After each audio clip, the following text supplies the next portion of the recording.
To another live edition of the Patriots Beat Podcast presented by the CLNS Media Network. I am Pat's Pulpit's Brian Hines, again filling in the host chair, joined by 98.5 The Sports Hub's Alex Barth. And Alex, we had some football today, kind of.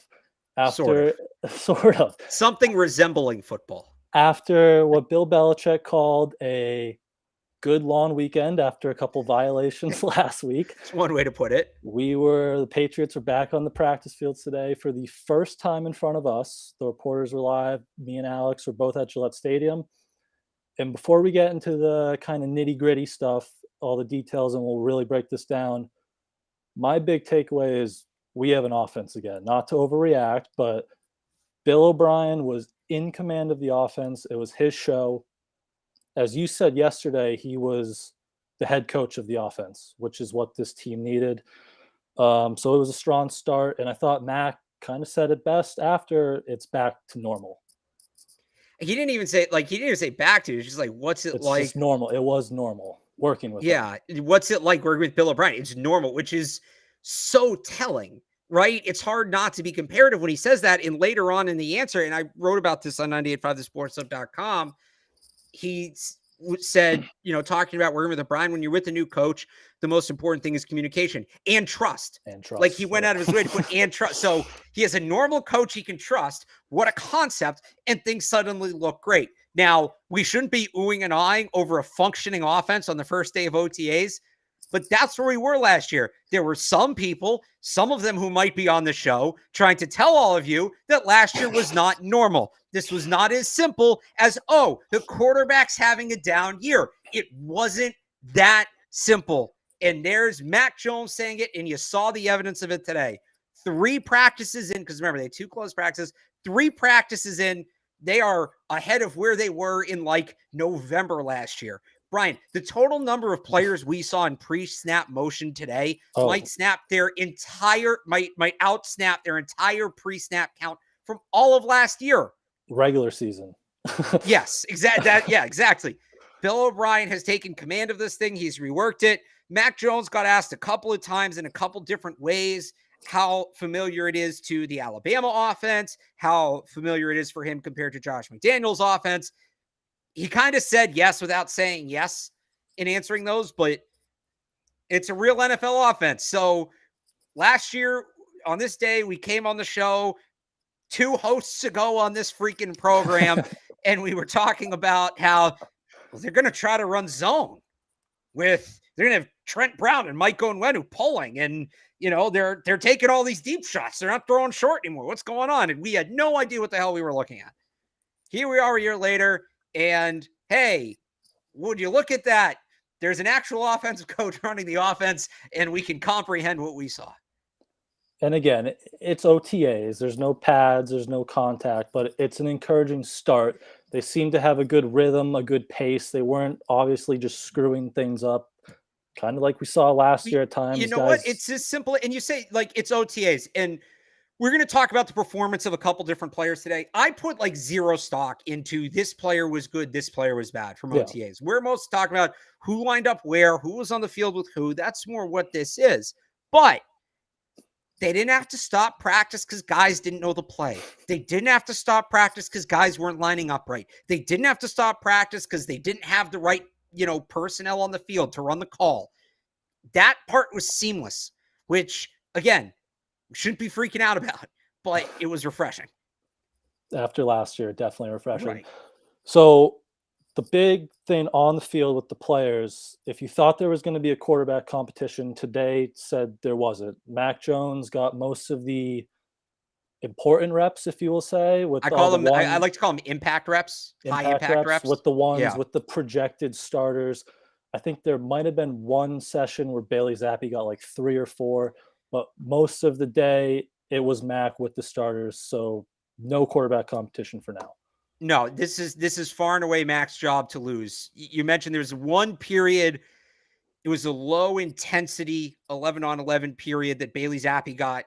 After Mac Jones had went for 6 or 7 plays, got 3 or 4 snaps with the first team offense. But the real if we had, and again, it's OTAs, I'm not putting a ton of stock in any of it. There's no pads, guys aren't there. But if there was one period that was like, okay, this is the period, this is as live as it gets, they did run a 2-minute session about halfway through practice. This was right after. So they had that session where it was mostly Mac and then a little bit of Zappy.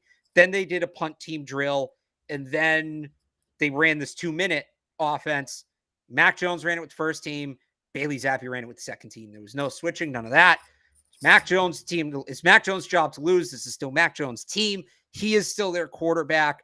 If there is a quarterback competition, Bailey Zappi is really going to have to light it up with the second team to create one. And that's not to say he was bad today. He was fine. Again, I'm not going to put a ton of stock into any of this outside of Trace McSorley throwing a couple of really bad interceptions, but that's fine. You're a Big Ten guy, right, Brian? Yeah. You're big. Did you catch the Big Ten on Big Ten crime today? Hawkins. Brad Hawkins picking off Trace McSorley. But yeah, Mac Jones is this team's starting quarterback. We're not doing a quarterback competition thing this spring. We're probably not going to do it this summer. If it comes out and they're really ugly in September, that's when we'll bring it up. But until then, this is, as we tried to tell you all summer or all winter, all spring, this is Mac Jones' team. And I think he looked kind of in a good state of mind talking to him too. Kind of had that rookie level confidence back, which I think he needs after everything he went through last year. The only relaxed, and I mean that in a good way. Like he didn't. There were times last year where it felt like the weight of all of it. We just went through what all of it is. There were times last year where it felt like the weight of all of it was on him, and he had to carry this thing through everything they were going through. And I remember there was a comment early in camp when the offense was really struggling that he said, you know, well, I'm just doing what the coach is asking me to do. And I kind of interpreted it as, this is as much as I can do right now. Like there's not much more I can do to improve this. It didn't feel like he had that weight on. He felt comfortable. Yeah. He felt relaxed. It seemed like he really was.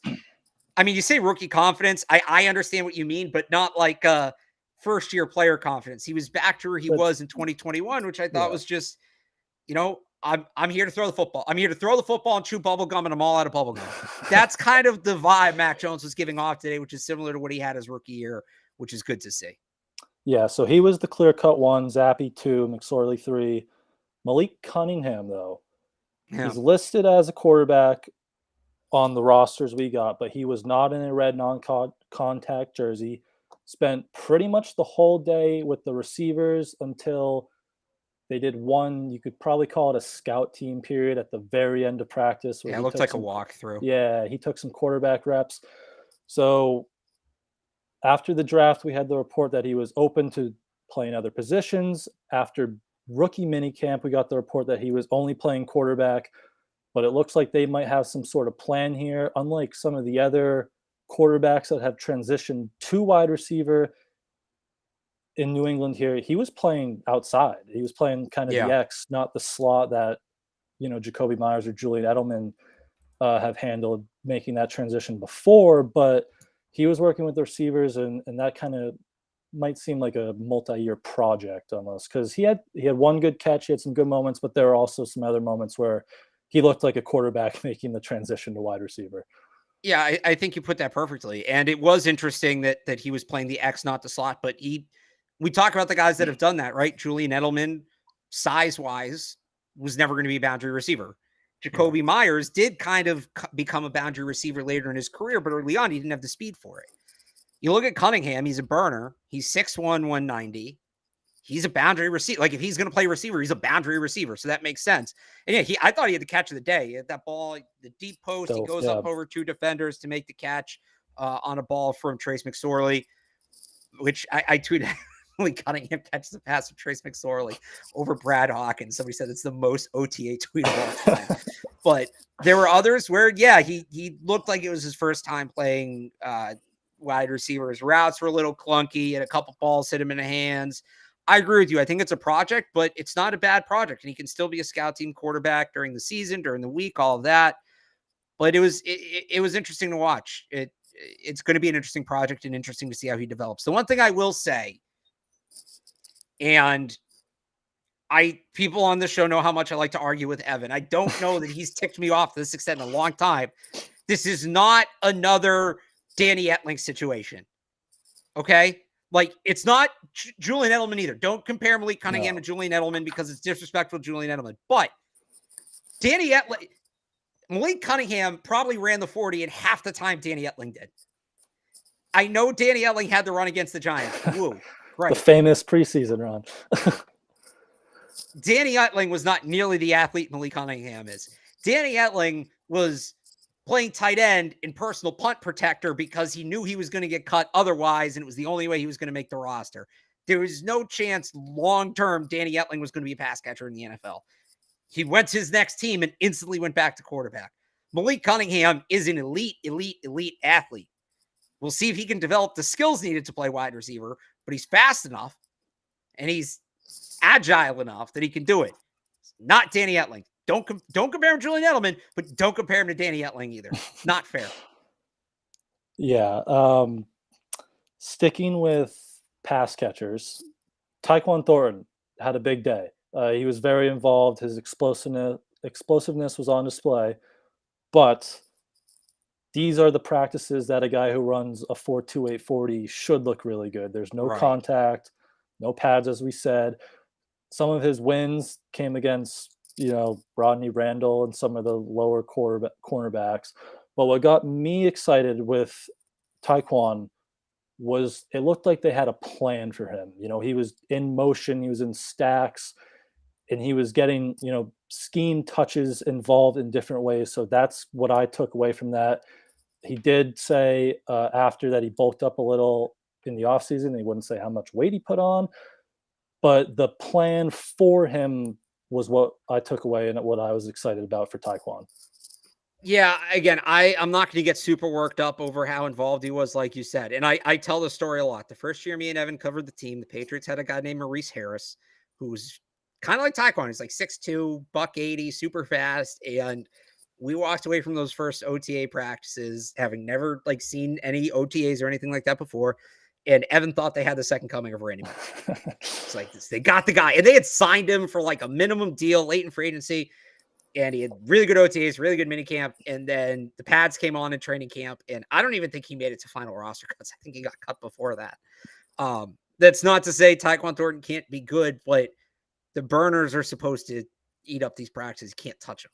So the other interesting thing is they didn't have Juju Smith-Schuster. So that facilitated a top 3 and 11 personnel of Devontae Parker, Tyquan Thornton, Kendrick Bourne. Who's the odd man out when Juju comes back in minicamp is going to be very interesting to see. And then with Tyquan, obviously, he's got to keep this up once the contact comes. Yeah. That's going to be the big thing with him. But Dev seems like they haven't quit on him, so that's good. I know people said he put on size. Didn't really look like it to me. So it's not to say he didn't, and muscles lean and all of that. But yeah, that's just where I'm at. Tyquan's faster than everybody than anybody who's going to try to cover him. Yeah, I feel like we knew that. I feel like we've known that since last year, right? And it's good. I don't mean this to knock Tyquan. I'm just saying the things he did today are things we know he can do, are things he did last year. It's when we're talking about the year 2 jump and the growth, that stuff's not going to come until we get into padded practices in July and August. And you mentioned they went a lot with that 3 receiver rotation. Also, there was a lot of 2 tight ends with Henry and Gesicki on the field a lot, and they usually paired with Thornton and Bourne. I think that was the most common 12 personnel trio. So Henry usually more inline, Gesicki out wide, but that 2 tight end unit got a lot of work with O'Brien today. Well, and then the other look we got a couple times there was Ty Montgomery in the slot, which is new. Right. Last year, he just worked with the running backs, and it goes back to the coaching staff and the creativity of all of this. And Mike Gesicki moved around. Ty Montgomery moved around. They went with a couple different packages. It's going to be interesting to see once everybody's there. And skill position wise, they had pretty good attendance. I think everyone minus Juju, right? Yeah. So now Juju's a big piece of it. So we'll see. But it was interesting how many different roles, how many guys played because that was another thing that we really didn't see from them last year. Guys just kind of did what they did, and there wasn't a lot of variation in it. Seems like off the way, it's one practice, not a large sample size, but off today, there's going to be some more variation in the offense. And Ty Montgomery, you mentioned him. He looked good, kind of picking up where he left off in last training camp. Had a few nice catches. They really rotated the running backs a lot. It felt like a pretty even split.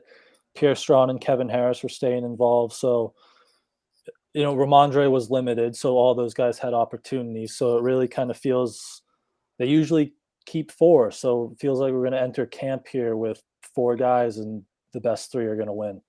Well, Stevenson was limited today, right? So I did think, they rotated the other guys. Montgomery, we did see James Robinson was probably 4th in the rotation, but I thought he was in there. Harrison Strong, but we go back to, okay, what were they doing? The high impact reps. And that was Pierre Strong on the 2-minute drill. Even though Ty Montgomery maybe got more snaps with the ones in total, those snaps went to Pierre Strong. That was very interesting. When, the first team offense was working on run fits over on the sideline, when, again, Stevenson was limited, it was Kevin Harris. Was the first guy up. So I thought today was a really encouraging sign for the 2 younger guys, that they're not moving on from either of these guys. It's not, hey, you didn't show us what we want as a rookie. And especially with Kevin Harris, he's a 6th-round pick. That's a guy you can kind of write off. I think they're still pretty invested in these 2 guys and the growth of these 2 guys, which they should be, because I think they can play. So that was you want to talk about, like, I don't think there's a lot of positive or negative takeaways from OTAs. I think it's very much just setting the table again. Like I said, this is where the depth chart sits, etc. You want like a positive takeaway. I think they still like and they still believe in those 2 running backs they drafted last year. Which is good, because I remember, I was sitting on the hill today. You watch Pierre Strong. If you can get Pierre Strong and Tyquan Thornton on the field playing well together, that's a lot of speed.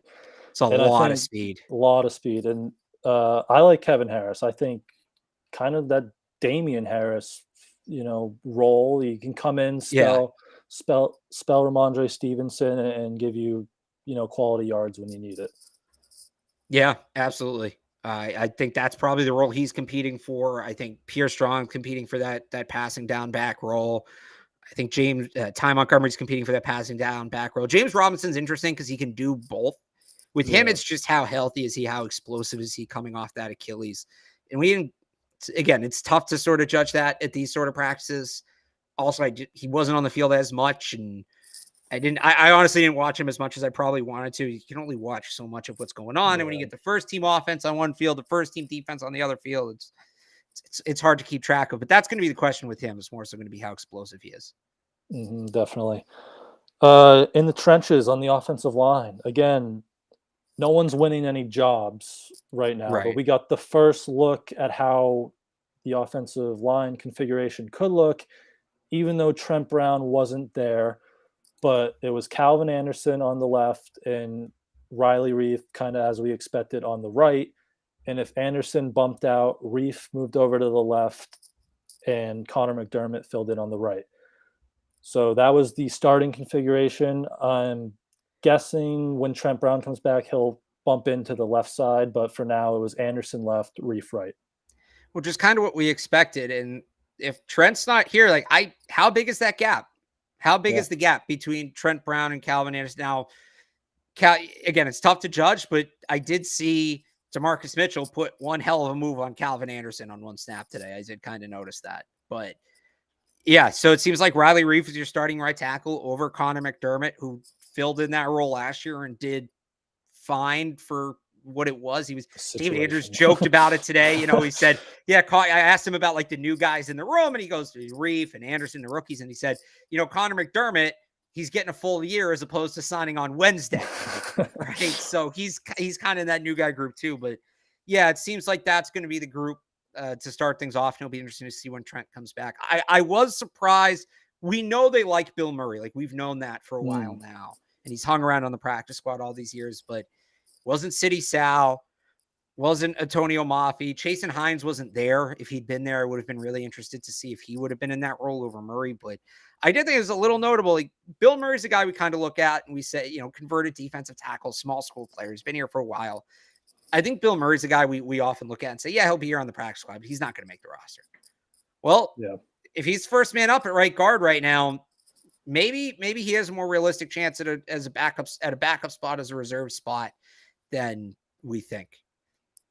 Especially after they draft 3 mid-round interior linemen, and then he's first up there. Right. James Ferentz mixed in a little, and Sidy Sow, yeah, he was at right tackle with that second unit. It was Stuber, Cody Rusey was center, Jake Andrews and Mafi were the guards, but Sidy Sow, they said he could play tackle. They said they drafted a tackle, and he was out there at tackle today. Yeah. Again, it's tough to say, like, oh, he was a great tackle or whatever. Yeah. They're not hitting each other, but he was out there. So you got anything else on the offense before we move to the defense? No, I'll just before we move over, I'll just remind everybody about the deal everybody can get with our fans over at FanDuel. Make a fast break to FanDuel during the NBA playoffs, because right now new customers can get a no sweat first bet up to $1,000. That is 1,000 back in bonus bets if your first bet doesn't win. So if you don't know what that means, you bet whatever up to $1,000. If it doesn't hit, they put that money right back in your account. You can go bet again. And we got a lot of, everybody thinks it's a downtime for sports, but baseball's cooking. I personally love the College World Series. That's a fun event to bet on. Yeah. You got that. Obviously, the NBA finals start tomorrow night. Do Stanley Cup finals start tonight? I forget what night they start, but they have it in the FanDuel app. They'll tell you when the games are too. That's something, honestly, I really like about these apps. It's not, betting's great, obviously, but also like the live game tracking, they're faster than the ESPN app. If I want to check the score of a game now, I'm checking FanDuel. I'm not checking ESPN. So that's a great part of it too. And then you're right in there. You can already bet. So there's no better place to bet all the playoff action than America's #1 sports book, FanDuel.com/Boston, and get a no sweat first bet up to $1,000. That's FanDuel.com/Boston. FanDuel, official sports betting partner of the NBA. All right. So the defense, unfortunately, we did not get a look at Christian Gonzalez. He was not there. But my big takeaway on the defense was another rookie. Marte Mapu was out there. He was in a red non-contact jersey, but he played a good amount. He was out there a lot. He was at the linebacker position. His speed, his kind of length really stuck out. And that tells me they have some big plans for this kid right out of the gate if they're throwing him in right there, right out of the fire. And not just throwing him in. I mean, that whole pick hinged on how are they going to use him? Are they going to bend their traditional defensive philosophy to his skill set, or are they going to bend his skill set to their traditional defensive philosophy? It seems like they're going to carve out a role for him. And I didn't think they were going to do it because they've been super hesitant to play that like 220-pound middle linebacker, right? That 3-down coverage passing game linebacker, Matt Milano, Fred Warner, that sort of player. But again, very limited sample size today. He did play some 11-on-11, but it was low impact 11-on-11. But they had him motioning out following running backs. They had him doing this, that. He was doing a lot, all from the middle linebacker position. So that's super encouraging to me. And also just the fact he was out there, Brian. Yeah. How many times have we seen this team just redshirt a rookie? They'll look for any excuse to, oh, this guy had, minor surgery in December. We're going to throw him on NFI. We'll see him next year, right? No, even though he's in the non-contact, even though he just had surgery, they had him out there playing significant reps. I think that's big. I think that means they have a big role planned for him, which is good because their defense has been lacking that kind of skill set for a while now. And if you can mix him in with everything else they have going on, they're going to be in really good shape defensively.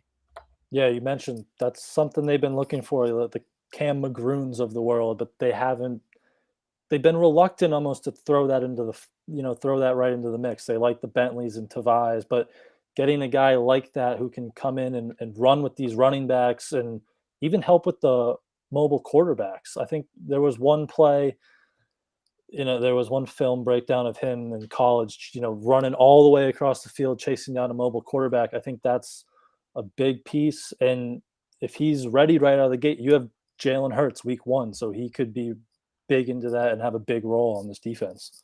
Yeah, absolutely. So that was, him and Keon White too. And obviously Christian Gonzalez wasn't there, which sucked because I was really looking forward to seeing him. And we don't know why he wasn't there. He is one of the few guys that hasn't signed his rookie deal. Now, Keon White hasn't signed his rookie deal. He was super involved today, which was cool to see. And I don't believe Mapu signed his rookie deal either. And they're out there. And so who knows what's going on with that. But maybe like he could be hurt. We don't know. But I thought Mapu was super involved and Keon White was super involved.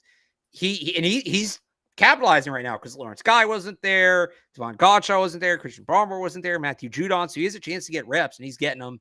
He's a guy that I think can be a player for them. So seeing those two guys as involved as they were was pretty cool. And White's, he was, we knew he was big, but he looked big out there on the edge, and they had him as a stand-up. I think he had his hand in the dirt too a few times. They had him running with running back, so he was really involved, and he was kind of bringing the heat for, day 3 of OTAs on some pass rushes too. So the rookies were getting right into it. Hopefully we see Gonzalez soon, but good first impression from Mapu and White, I would say. Yeah. So no Gonzalez, but the safeties. Devin McCourty, he couldn't stay away. He was there. Unfortunately, not in a jersey. He was spectating today. But how they are replacing him, that's a big question for this defense. And today they kind of just took it, by committee. They had Bledsoe, Jalen Mills was back there, and then the big 3, Duggar, Phillips, and Peppers, all rotating single high safety looks, lots, some 2 high looks as well. Jalen Mills got right in the mix, got an interception off Bailey Zappi. So they're just rotating all these bodies right now, it looks like. Yeah, I thought it was mostly Phillips, Duggar, and Peppers in that deep role. Yeah, we saw a lot of 2 high rotating to 2 high look, rotating to single high, rotating to cover 1. And that's probably what it's going to be. It's probably going to be by committee. The only thing is, I think that Jonathan Jones would be great back there. And Jonathan Jones was just on the boundary today. It was him and Jack Jones. But was that because Jonathan Jones is just going to be on the boundary, or is that because they didn't have Christian Gonzalez? And so that's where they need Jonathan Jones. So we still don't have the whole picture at safety because Christian Gonzalez wasn't out there. And honestly, Marcus Jones was on the field, but he didn't really take part in a lot of practice. He was limited today, kind of like Ramondre Stevenson. But it certainly seems like what we all expected, that safety position is going to be a rotation, literally and figuratively. Like they're going to rotate the players in, and once they're on the field, they're going to use a lot of rotating coverage. Some of the stuff they were doing today defensively, just in general, for this early in the summer, the way they were rotating coverage and going in and out of blitz looks and things like that in the pre-snap motion defensively, I thought was done at a very high level for this time of year. And when you return essentially the entire unit, and McCourty's one guy, he is a huge loss, but he's one guy. When you return like the entire unit and and the coaching staff, there's no learning curve. You don't really have to install anything, right? Because everybody's back. So they can really get creative this year on defense. And I think we kind of saw at the beginning of that today. Definitely. We should hopefully, as the jobs pick up in training camp, we might get a better sense of how they plan to do that. I want to see, I think Jalen Mills, he's going to play safety, it looks like. I think they'd be really good if he handles tight ends. If he can cover the tight ends, and then you can kind of let Kyle Duggar, roam free and kind of just be a ball hawk back there. I think that'd be a good way to go after it. Yeah, I agree with you. I know some people are hesitant to move him out of the box because that's where he's so good. And you want to use the player where he's at his best, right? You want to maximize his skill set. And there is an argument for that. And I don't love the idea of moving Kyle Duggar deep, but I think it's their best option because, one, I still think he's pretty damn good as a deep safety. He didn't play in the box in college ever. Like, he didn't do it once. So put him at deep safety, see what he has. I also think I don't love Phillips or Peppers in that role. I think those guys are truly natural box safeties, right? So I don't know. Duggar's the best fit for that role, and I think he maybe can capitalize on it. I'm with you on Mills. I think he's the guy that, because if there's one area Duggar struggles in, and really all their safeties, like they got beat last year, tight ends, man coverage, specifically man coverage against tight ends, right? So if Mills can do that with a cornerback background, is set like, so we did this a couple weeks ago I did it with Mike, where we charted out like the defense, like the 11 for early down and then passing down. In the passing down defense, we took a linebacker off the field. Jalen Mills almost became like another linebacker, where he's in that role of a Fred Warner, a guy who's going to run with tight ends and stuff like that. I don't necessarily see him as the deep safety. I think he's more that tight end specialist. Duggar's instincts on the back end, I think, will play incredibly well. And they have really talented box safeties. They can make up for it. If it's not going to be Duggar, honestly, I like Peppers because, again, he's such an instinctive player and he's so explosive.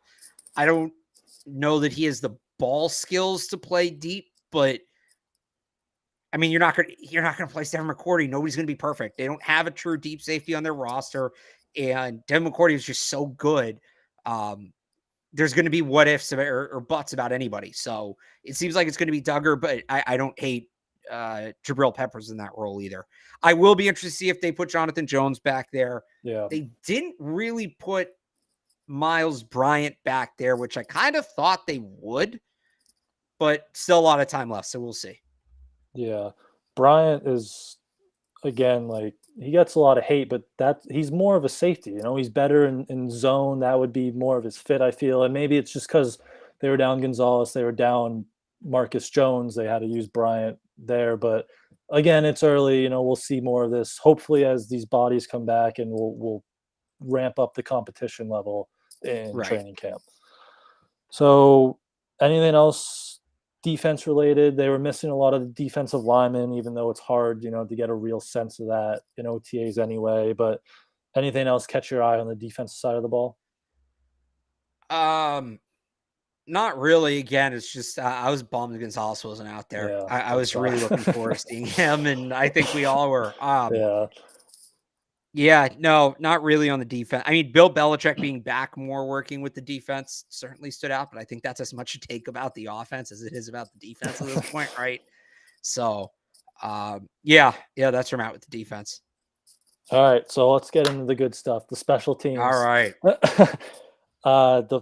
I think the big takeaway, special teams, Joe Judge was very involved today.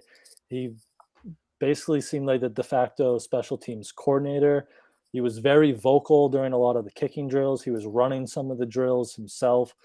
So he is very hands-on with this special teams unit. That looks like where his role is going to be with this team this year. Yeah. Look, he kept his job after costing his boss $50,000. So we know that.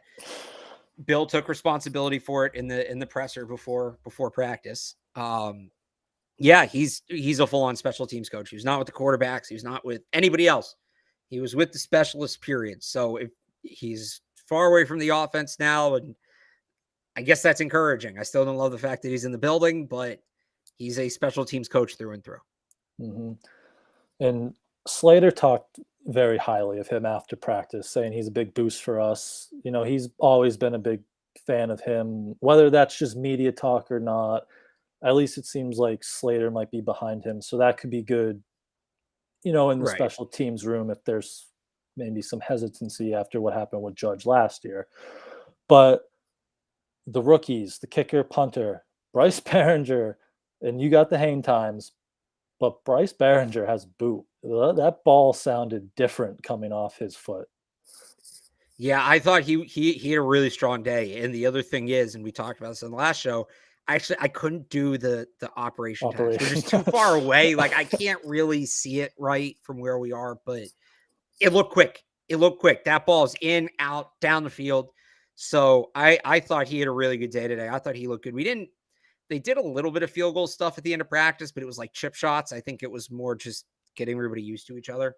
I thought he had a really good day. Corliss Waitman was inconsistent. He had a couple really big kicks, but he also had a couple sub-4 hang times. Now, maybe they're doing drills or they're kicking it short or whatever, but if I had to, I said this on the last show, if there's one position that we can do who's winning the battle, it's kicker and punter. And after one practice we've seen, I do think Behringer probably has a little bit of a lead right now. Yeah. And you mentioned just end of practice kicking stuff. Nick Folk wasn't there, so it was all Chad Ryland. Yeah. I think he hit his first 3 or 4 and then unfortunately ended with 2 misses. But I mean, still as a 4th round pick, you think he's got to be the guy here, unless he pulls the last guy they drafted and he's kicking and hitting porta potties or something Right. over there. Well, from what we can tell, he doesn't have any tattoos, so that's encouraging. Yeah.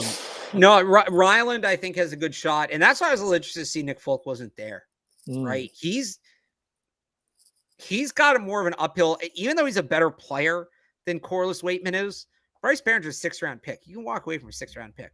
4th round pick, borderline top 100. That's a lot harder. Like Corliss Waitman can win the job. Bryce Behringer doesn't necessarily have to lose it, right? Corliss Waitman, the better punter, is going to get the job. Even if Nick Folk was slightly better than Chad Ryland, I still think Chad Ryland would make the team because of what they've invested in him and the idea that he's young, he'll play better, he'll improve. Like Nick Folk really has to wow in order to keep his job. Now, guy's 38. Maybe he sees them draft a kicker in the 4th round and says, you know what? I've had a great career. I'm going to keep cashing these checks till they tell me I can't. And all the power to him if that's what he's going to do. I don't say that to knock him.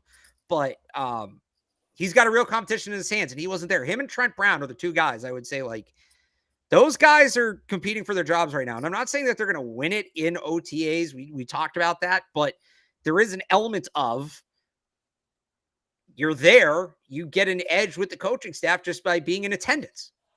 The coaching staff looks at that. He was here, you weren't. He's ahead of you. That's how they do this. And maybe that's more true at tackle than kicker. We're talking about Trent Brown, but and Nick Folk hasn't always gone to OTAs in the past. That is true. I thought it was interesting he wasn't there. I did. Yeah, definitely seems already behind the 8 ball because they invested. So you think he might try to get there, get an early hand. Joe Cardona wasn't there, staying in the specialist. It was the Tucker Addington show. But after the contract they gave Joe Cardona in this offseason, that would be a real surprise. Although, do we know if Cardona is 100% healthy? Oh, I don't know. He might not be. That's a good point because he had that foot injury. Yeah, so maybe that's why. But still, if he's healthy by the regular season, you think the job would go to him just based off what they paid him this offseason. Yeah, I don't think his job is on the line. Highest paid long snapper in the league. They're not cutting him. Even though there's another guy there, that's not really a competition. Yeah. Addington might make the practice squad. Like they might keep him and say we want another long snapper, but it's Joe Cardona's job. Mm-hmm. So any other takeaways, or do you want to do some Q&A, or what you got? Yeah, I think maybe we open the floor to some questions. We pretty much hit on everything. We got the attendance down. I think we pretty much got to everything. So if people want to throw questions in the chat, and I'll try to run up and find some of them. We can do that. But so I guess we'll start kind of where we just left off, talking about attendance. Are you at all worried Juju Smith-Schuster isn't there? I mean, I guess I would have liked him to be there, new team, new offense, all that, but I'm not going to freak out about it yet. Max said after that they have thrown, which was different than what Juju told us when he spoke, a month or 2 ago. So I prefer he be there, but I'm not going to totally freak out about that yet, I think. I'm kind of with you. He was hurt last year during the playoffs. I wonder if it's an injury thing. I would like him to be there. I don't know that worried is the right word, but they would have had the whole offense, right? And it would have been really nice to see and guys get going. I am encouraged. Max said he's thrown with him though, like you said, because when we talked to Juju, when was that? April, like early April. He was like the first one. He said they hadn't thrown yet. So clearly they've gotten on the field at some point. So that they kind of cancel out. I'm a little bummed he wasn't there. I would have liked to see him there. And if he's dealing with injury, that's obviously another thing. But if he's able to get out there, I would have liked to see him be there. But at the same time, all right, well, at least he threw with Mac, which he hadn't done, call it a month and a half ago. So that's encouraging. Somebody asked him about Isaiah Bolden. Another guy I kind of wanted to see how they would use because college corner, but I think can play some safety. He was not out there today, so we didn't see him. Can somebody use me for their business presentation? I guess. Yeah. Send it to me after. I'm curious what that looks like. I don't even know what that means. Never had a real job in my life. I'm very lucky. So I'm not very business savvy. I don't know how much that's going to help. How did that go up? Yeah. Yep. Can't believe we didn't get to this. How did the rookie 6th round picks look? Great question from Josh. Who do you want to do first? Let's do Butte first because it's easier. He was limited. We didn't see a lot of him. Demario Douglas, the ball found him a lot. Now, it was mostly working with the second team, but he was involved. And some of the stuff he was doing looked like some of the stuff Marcus Jones did. So that's very encouraging. Yeah, exactly what you said. Ball found him. And he mixed in with the punt returners, too, because Marcus Jones wasn't there. So perhaps another, if Marcus Jones goes down in the season, that's another role that Douglas could fill if he makes this roster. So encouraging kind of first day for him, I'd say. He returned some punts too. So that's worth noting. Brian, the people say you got to get a ring light. So there's that. I'll work on that. Because the lighting on the show has always been so good. I have a freaking desk lamp right here. So I'm just blasting my face during the show. Yeah, exactly. It's like half my face. Will the Patriots play 3-4 or 4-3 this year? Now, they're not really going to do either because their base now, everybody's base is in Patriots diamond nickel, but like what kind of default defense do you think we're going off of here? That'll be interesting, especially how they view, because how do you think they'll view Keon White? Right. So based on what they did today, like Keon White's a 3-4 end probably, right? Or sorry, Keon White's a 4-3 end probably. And they don't have out behind Godshot. They never really got depth at the traditional nose tackle spot. Maybe Carl Davis, but I think maybe like it's basically the first number. Are they going to come out on 1st and 10 with 3 down linemen or 4 down linemen? The second number, they're going to take linebackers off the field for defensive backs. We kind of know that, but I think you might see probably more 4-man fronts than 3-man fronts in neutral situations this year. Yeah, I'd probably agree with that. Based off, what we saw today. Yeah, which again is a very, very limited sample size. How many interceptions does Christian Gonzalez get this year? How many did Sauce have last year? Do you know? Very good question. Although I will say, like, the Patriots defense schematically is different. Ideally, Christian Gonzalez has no interceptions because teams just don't throw the ball. Whereas the Jets defense naturally is a little more is baity the right word? Yeah, you could say that. Sauce only had 2 picks last year, but he led the league with 20 pass breakups. Okay. That's I don't really care how many picks Christian Gonzalez has. Right. How many pass breakups does he get? That's what I'm more interested in. 20's a lot. I hope he's not tested that much, frankly. It might be, though, in this division if you're sticking him on Diggs and Garrett Wilson and all those guys, but we'll see. All right. If you guys want to keep the questions coming in, I'm just trying to find these here. We got the Isaiah Bolden one. What else do we got? Keep going. We talked about the kicker and punter rookies. So yeah, somebody said 3-5-3 for the defense. Is that even? Yeah, that's 11. No, less linebackers. Definitely less linebackers. I don't think they even have the linebacker depth for that. Probably they might. They have 5 linebackers, I think. So here's an interesting one. We were talking about not Jabril Peppers, Jalen Mills for the old Eric Rowe role. Yeah, I could see that. Pretty much, yeah. What else do we got? How many touchdowns will Christian Gonzalez give up this year? We're just going to do his whole stay. Do you guys really want me to pull up the PFF simulator again? That freaking thing that has the Chiefs going 7-9, whatever it was. Did they do defensive stats too? They didn't yet. They're going to. Every team was 7-10. 7-10 or 6-11. It was ridiculous. The Chiefs had the same record as the Falcons. Does Jack Jones get out of the doghouse and continue his solid play? Is he cornerback too? He was out there today. Now they only had their, two of their three top corners. You could say it was out there by default, but I think this is an important question. We know this team in the past has held a grudge. Look at Kendrick Bourne last year. Jack Jones is a good player. He needs to play if they're going to maximize this defense. Will they play him? That's another question. Especially if you're moving John Jones back to safety, you're going to need another guy out there on the boundary because you're probably not going to let Marcus Jones do that full time. So you're going to need Jack Jones if that's in the plan. Even as your number 3 guy, you're going to need him if, Gonzalez has some, I want him out there as much as possible, but, maybe you're going to have a rotation. They usually like to rotate those 3 guys anyway. So you're going to need Jack Jones. So hopefully he is out of the doghouse and, can build off what he did in the early stages of his rookie year. Well, they also like to rotate to keep guys fresh. Like that's their thing, is they want their fresher legs. And when they had Gilmore and J.C. Jackson in 2018, they also had Jason McCourty, right, in that rotation. So that's something they do. More guesses on the defense. I think it's probably the closest 4-2-5 base. Yeah. That's probably more in the ballpark of what we're talking about. When will we be able to get a better feel on if the offense is going to flow better? When the pads come on. So I think today was a big step, just seeing like the outline of it.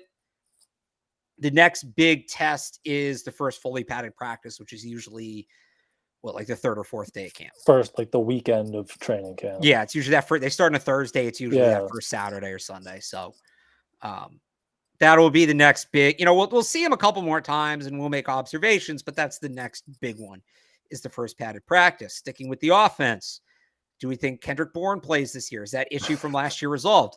So we don't know what that issue from last year ultimately was. I would like to think that issue from last year is now employed by the Philadelphia Eagles, but I'll tell you this. I don't know about like usage rate. The route tree Kendrick Bourne was running today made a lot more sense for his skill set and looked a lot more like what he did in 2021 than what it was last year. He was pretty busy today too. He had a handful of targets, but again, Juju's not there and he's probably going to replace someone. So like we talked about yesterday, whether it's Bourne or Thornton, one of those guys really has to step up in that kind of Z role and have a productive year. And it's interesting. You saw them both kind of have big games or big practices, big days today. So they're competing for that. Like you said, that spot. Does Cole Strange look heavier? No, I was actually surprised. He still looks small, and that's not, you expect those guys to bulk up. So I had this debate. Matt Dolph from the Sports Hub thought he looked bigger. I didn't. So maybe I'm wrong. I guess, Brian, you can be the tiebreaker here. I didn't think he really looked bigger. I thought he looked fairly the same, not that much bigger. It'll be interesting to talk to him, talk to him, get a closer look at him up in person. I know we were all kind of hoping they'd put him on that Joe Tooney plan, right? Really get in the weight room, really bulk up, but doesn't look exactly like that from the first look at him. What do you think of Mac Jones' arm strength? I mean, it was kind of tough to tell velocity-wise, I'd say, because, they're not going full speed, contact. He did have a couple, those long touch passes that he's so good at. He had a few of those, one of those to Thornton downfield. So about what we've seen so far, I'd say. There was one throw, I thought, like on a mid-level in that he really zipped between two defenders to get it in Hunter Henry. So that was encouraging, and not a lot. Not to say his arm strength was bad, but there weren't a lot of throws necessarily that displayed it. Right. So I've gotten this question a couple times today, so that's why I thought we'd talk about it, but we didn't really get an answer to that one today. Do we genuinely think Mac Jones should bounce back? If so, why? I think he should, because he has an actual coach now, and I wish they got him real tackles and a wide receiver 1 too, but he's more or less working with a group, I think, that's on par with the group he had in 21. So I think he should at least look like he did in 21, if not better, because he's learned since then. Yeah, hopefully gets back and better, right? They need him to be better than he was his rookie year. And again, he looked refreshed today. And I think that's a good start to kind of, hit the ground running. He looked refreshed. So good start, in my opinion. If the Patriots sign DeAndre Hopkins, do they cut Devontae Parker? Not immediately, but he would be the odd man out, in theory, if that happens. Here's an interesting one, kind of along the same lines. Who will be Mac Jones' go-to guy now since Jacoby Myers is gone? I think it's Juju Smith-Schuster, which is why I'm kind of bummed he wasn't in practice today. Yeah, me too. I think, like, if we're at the end of the year, I wouldn't be surprised if he's caught 80, 90 balls.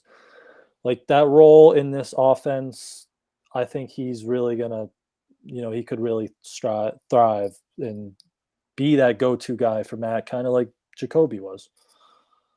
Yeah, I mean, that's the role you figure he's going to be in. So trying to see if there's any other ones here. When does training camp begin? We're already over OTAs now. We were all excited for OTAs, and we get the rug pulled out under us on the first one, and now it's like, hey, we finally have. Nope, no, get me to training camp. It's usually last week of July, last week of July. Late July, yeah. Yeah, late July. One of those Thursdays. We'll get that. We'll get that date. That normally comes out right around the end of mini camp. Is that when we get coach titles too? Will be a day or two before the first day of training camp. It's usually that Tuesday or Wednesday. Okay. Any other questions? I mean, people are really projecting forward here. Will the Patriots run more read options this year? I hope not. RPOs, yes, I think they should. And I thought it was interesting a couple times. Again, Mac was asked, how much did Bill O'Brien bring over from Alabama? And Mac said, I'm not going to get into specifics, but yeah, there's carryover. And how can that not be how can that not be RPOs? It's got to be. Mac Jones was a first round pick because of RPOs, right? Let's hope he didn't bring over running your running back into the ground because nobody else on your offense can make a play, or leading the league in penalties. Because guess what? The last guy had those. Let's take those out of the playbook, bring in something else from Alabama. That would be RPOs. So if you don't know the difference between a read option and RPO, I wrote about that a while ago on 98.5 The Sports Hub. I think if you search Alex Barth RPO, it probably comes up. I'm curious. Yeah, if you search Alex Barth RPO, it does come up. So learn the difference of those two. But there should be more RPOs this year. I unfortunately did not get the operation times. It's really hard to. The punts are easier because one, I actually do it with sound. I don't do it I hear the ball come off the foot and then I hear it either hit the ground or the receiver. And it's the margin for error on the punts is probably what the operation times are. The margin, I'm not going to be able to do the operation times right from where I am. If I could get my hands on the practice footage, I would do it. And maybe it's something I'll do when we get into preseason games in the regular season. They look quick. It looked like he was getting the ball in his hands quick, out off his foot. I can't give you the exact time, unfortunately. I know I let everybody down. I talked to Big Game about I was going to do that, and then I didn't. Did you look back at what their operation time was last year, or what is a good operation time? So a good operation time for a punt, you want to be under 1.5 seconds. Field goals under 2. I didn't look back at where they were last year. I just know they were too slow last year at times. I remember I did it just to myself last year. I remember timing them kind of late in the year, and the time, especially with Pilardi, the times weren't great. So looked a lot quicker today. So that's good. I'll try again next week. It's just from the angle we're at, it's really, really tough to do. With field goals might be easier, but they didn't really do any live field goal reps today. The field goal reps they did were kind of walk-through pace. Everything was naturally slower. So I'm not going to time those times and put them out there. And everybody's like, what the hell? That's slow. That's way too slow. And then, no, they were doing a walkthrough. They were doing it at half speed. It's also, they do that punting drill where you have the one guy who looks like the punter, but they're simulating a punt block, and then they have another punter 5 yards to the side, and he actually punts kicking the ball. They did that a couple times today. So it's difficult. You don't. There is no operation time on that. I'll tell you when we get to the preseason, because in the press box I'll be able to do it. When we get to the preseason, I'll start maybe tracking that a little more, because that'll be a little bit easier. But I talked to Big Game. I couldn't back it up. That's on me. I'll take my lap after the show. So take a lap. One person Yeah. took a lap today, I think, right? did that? I didn't see any laps today.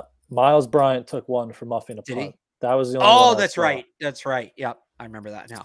So, all right, I think we got to pretty much all of it. We good? Yeah. All right, so the Patriots will be back at Gillette on Tuesday for the next OTA practice open to the media. In the meantime, you can follow Alex on Twitter at RealAlexBarth and read all of his writings and articles and reviews on 985thesportshub.com. You can follow me on Twitter at I am Brian Hines and read all my stuff on patspulpit.com. And we will be back next week for a show, so make sure your Patriots Press Pass notifications are on so you are notified when we are going live. And we will see you guys next time.